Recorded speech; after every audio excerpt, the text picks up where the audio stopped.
It will sound like it will not. It'll sound like any other artist you've ever heard. Exactly. It's just average. So never mind. Just go to the next video. Just don't bother.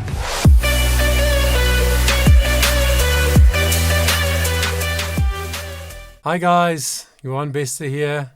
Thanks so much for joining me today, where we are going to listen together to one of my favorite contemporary singers of all times. You might know who Eva Cassidy is, or maybe you are like millions of people who never heard of her. Eva Cassidy has a very interesting story, a sad story actually. But yeah, she, growing up, always sang. Her dad was a musician. But she never really thought that she was so great. She did some backing vocals for some people in local pubs and, little venues around where she grew up. And then finally, a guy who was a producer and had his own recording studio said to her, "Why don't you just come in and we lay down some tracks? Just for the heck of it," sort of thing, And they started doing that. And then she started getting a little bit more interested in recording songs and so on, but never really thinking that she would make a career out of it. Now, Eva Cassidy was born in 1963, but she died in 1996 at the tender age of 33. Once they discovered the cancer in her body, it was really too late to do anything about it. So her first album was released in 1997, the year after she passed away. So she really became well known as a recording artist after her death. So it's a really sad story, actually. And I always wonder, just like with Mozart, who only was 35 years old when he died, so much has been said about imagine what he would have done if he had lived to be 70 or 80 years old, like many of the other composers. And the same goes for Eva. Imagine the impact she could have had on the world if she started really at that age a recording career and released incredible stuff. But anyway, the reason I want to share this track with you today, I know the track very well. I bought that album called Live at Blues Alley. Blues Alley is a famous venue for jazz and blues artists in Washington D.C.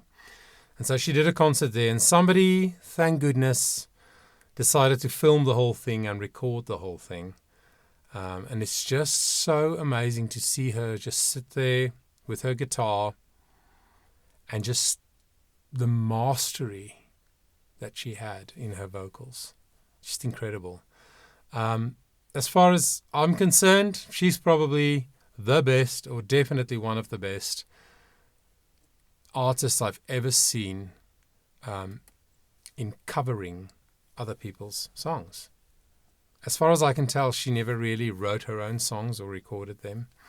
I might be wrong, so maybe leave a comment if you know any different, if you're an Eva Cassidy fan. But she mainly did covers of other people's songs. And today, I would like to listen to this cover of hers of Somewhere Over the Rainbow from The Wizard of Oz. So I guarantee that if you've never heard this version, her version of Over the Rainbow, it's going to blow you away, because it'll be unlike any version of that song you've heard before. So let's get into it.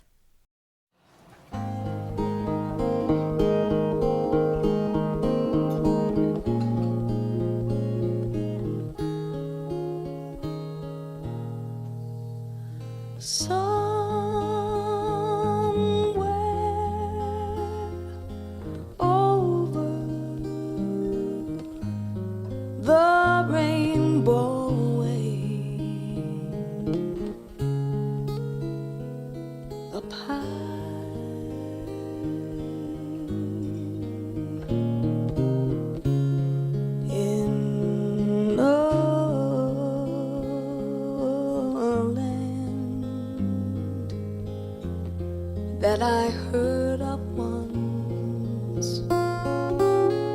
once in a lullaby.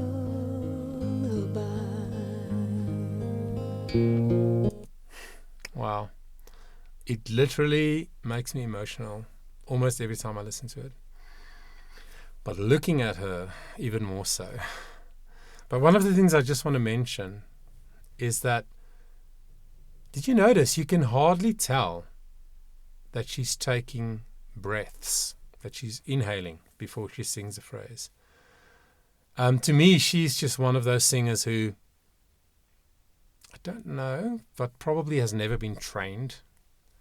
I think everything we see and hear from her as a singer is just pure, raw, natural gifting and instincts. So she never looks like she's trying very hard. And yeah, certainly I cannot see her planning and doing proper inhales. And then I also love the fact that she sings over the phrases. Now what I mean by that is, it's not just somewhere over the rainbow, bluebirds fly. Like oftentimes she will extend the end of one phrase over into the beginning of the next phrase. And she will do her phrasing, in other words, where her music breathes, where her vocal line breathes, she will do it in very unexpected places. So, so cool.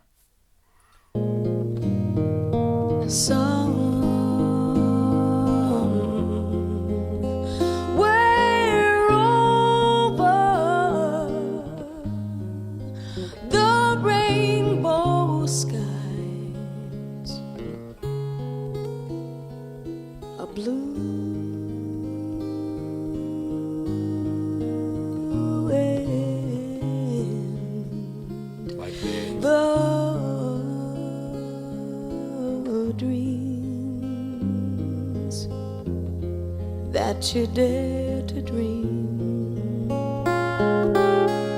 really do come true. It's funny, just after I talked about not being able to see or hear her breathe, then she took some really audible inhales. But anyway, the thing is, the fact that she doesn't plan the breathing but just flows with it really organically does mean that sometimes she runs out of breath, or she has to make the last word a little bit shorter in the line. But it doesn't matter, right? Because of the way that she sings and the kind of artist and performer that she is. I imagine that almost every time she sings a song like this or any other song, it'll be slightly different. Just that instinctive change of mind sometimes, in the middle of a line. If you're a singer, maybe you know what I'm talking about. Sometimes we feel like that. Even if we planned and practiced the song in a very specific way, always phrasing at the same point. And sometimes when you're on stage, in that moment, you make a split-second decision to make something longer or phrase in a different place. But anyway, so beautiful. Someday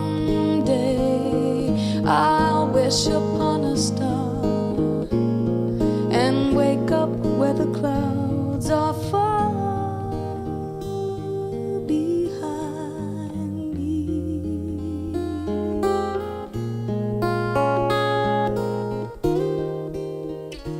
where troubles melt like lemon drops, oh, way above the chimney tops. That's where you find me.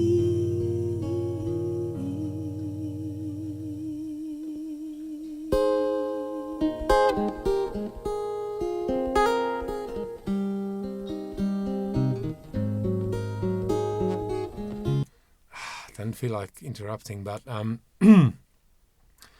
she's a really skillful guitarist, in her style.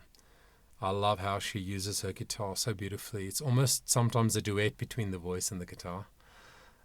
She uses the guitar to just fill in some of the gaps where the vocal line is interrupted. Incredible to me how she sings so softly. It is the hardest thing to sing softly but flowing, because when we sing loud, there's a lot of air flowing, but when we sing soft, it's very little air. I always say when somebody sings very loud and big notes and everybody's impressed by it, then I always say, well, I would love to hear them sing softly, because then I'll be able to tell, do they really have control of their voice? She has such incredible control of her voice, singing so softly, and she changes the shape of her mouth in interesting ways during the middle of a syllable, in other words, of one vowel.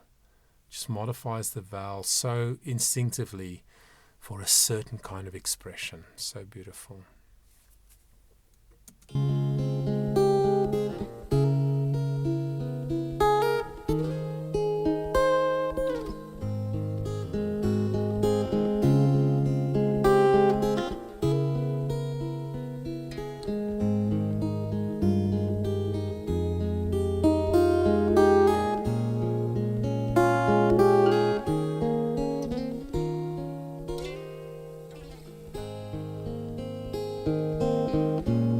Someday I'll wish upon a star and wake up where the clouds are far behind me,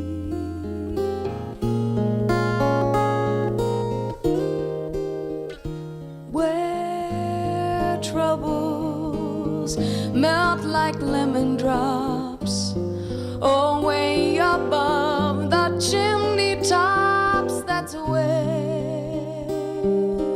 you'll find me, somewhere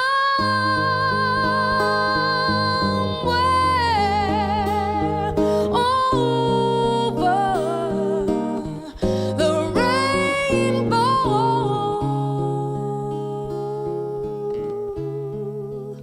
Skies are blue. Oh my gosh. I probably have listened to this many, many hundreds of times in my life, but honestly. So didn't you just love that? Find me somewhere. Another example of how she goes over the phrase. But she creates so much expectation. It's so interesting all the time. What's going to happen next? So unpredictable. And just how open her sound was. And again, the control that she has. Oh my gosh. And then decrescendoing, just going softer on that long note at the end of that fairly long line in one breath. And just going softer and so controlled. The mood changes so frequently when she sings. And not in a way that it's like confusing or it's like she doesn't know what she wants to do, but it's just like the coming and going of intensity, I think, is a better way to describe it. Emotional intensity is so incredible. I just love it. Let's listen to the end.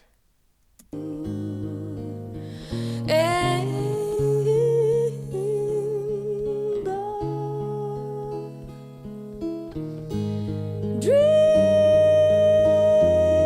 that you dare to dream really do come true. If happy little bluebirds fly above the rainbow wide, oh, I can't hide.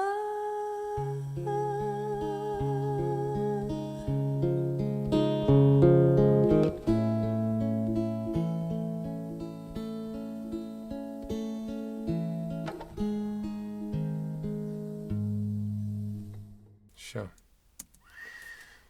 The simplicity is so profoundly beautiful to me in her delivery in this song.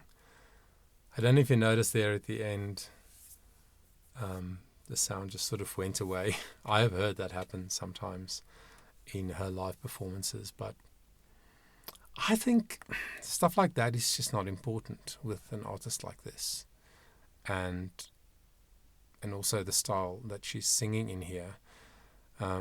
Because she clearly can't be bothered to, be correct or to do things in such a controlled and disciplined and, predictable way. She's the kind of singer who just makes you hang on her lips all the time. Like, what is she going to do next? Where is this going to go next? Oh, I think it's beautiful. You should really check it out. Somebody made a playlist, Live at Blues Alley. Actually, I'll put the link in the description below this video. If you are a fan and if you've not seen that, or maybe you want to discover a little bit more about Eva Cassidy. So somebody made a playlist, Live at Blues Alley, and they put the individual tracks of all the songs that she sang in that concert. I must say, she also did a studio version of this song, where, of course, everything is then, much more under control, and maybe she's done a few takes for certain lines or whatever. And there's also some other instrumentation in the track. That is really, really beautiful as well. I can't remember which album that was on. But yeah, I just wanted to share that with you. I wanted to start sharing singers and artists with you that really connects with my heart. Sometimes when something amazing comes up, like the golden buzzer moment of Nightbird the other day, I'd like to, to talk about that as well, and some new artists and whatever. And thank you, by the way, for all the suggestions. Many of you have suggested me checking out different kinds of artists, and I'm really looking at that and considering that. But yeah, I just wanted to do every now and again a video like this where I just chat about a singer who really, like I said, connects with my heart, and whose gifts I just find so profound and beautiful. It just blesses me every time I listen to this woman. So yeah, that was Eva Cassidy live at Blues Alley, singing Over the Rainbow. Thank you so much for spending the time with me today. I hope you enjoyed it. Please check out all the other content that's on my channel. I'll be releasing a new Voice Matters episode soon. And I really want to encourage you to go and have a look at that. That's really for people who are serious about their voice and about who they are and about their mission and their purpose in life. Big picture stuff. So really do check that out. Please give the video a like if you enjoyed it. And until next time, I pray that you stay safe. Take care of yourself.